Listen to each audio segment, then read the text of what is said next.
سلام دوستان عزیز، امیدوارم حالتون خوب باشه. امروز هم در خدمت شما هستیم با یک تور رانندگی دیگه در شهر تهران در یک هوای بارانی اما در تابستان. باران بسیار شدیدی رو همکنون داریم تجربه میکنیم. هوا حدود 32 درجه هستش، اما باران شدید در کشور ایران در حال بارش هستش. ما همکنون در غرب تهران هستیم، به سمت اتوبان ستاری الان در حال حرکت. دوستان عزیزم، اگر اولین بار از ویدیوهای ما رو میبینید لطفا کانال رو سابسکرایب کنید و دکمه اعلام رو فشار بدید که شما اولین نفری باشید که از جدیدترین ویدیوهای ما با خبر میشید. اگر ویدیو رو هم دوست داشتین حتما لایک کنید و برای ما کامنت بذارید. ممنونم، حمایت های شما باعث دلگرمی ماست.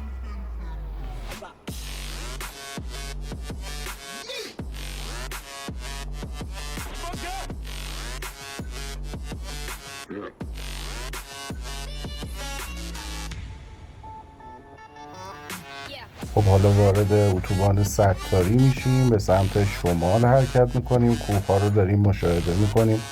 به شدت هوا ابری هست و باران بسیار شدیدی در حال باریدن هستش. ما سعی میکنیم که به شمالی ترین نقطه حرکت بکنیم و به اون سمت بریم تا ببینیم که هوا اونجا، بارندگی در اونجا به چه شکل هستش.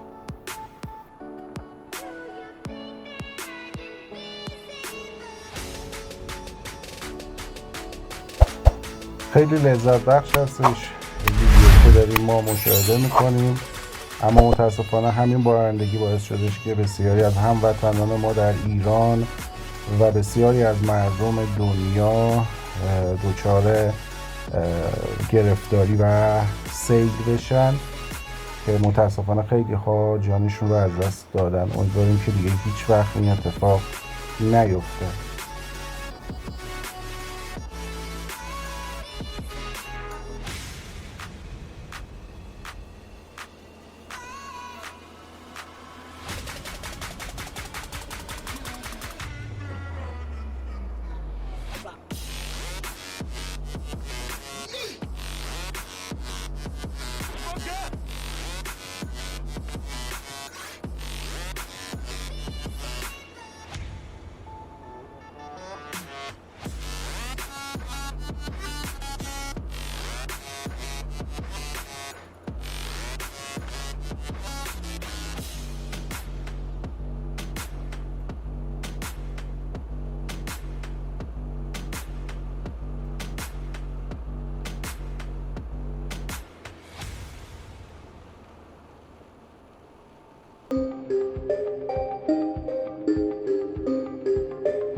خب ما تقریبا به انتهای اتوبان رسیدیم. بالاترین نقطه این منطقه هستش. بارندگی همچنان ادامه داره، بسیار زیباست. این باران زیبا و دلنشین و رانندگی در این شرایط هم بسیار دلچسبه.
It's me.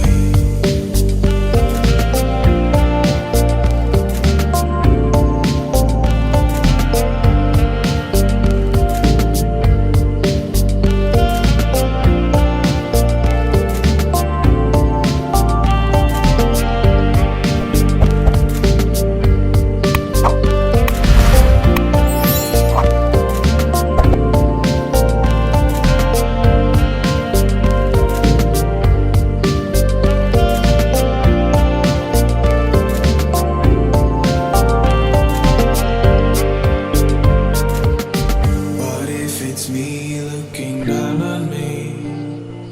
The world above must also be. This could go on for infinity.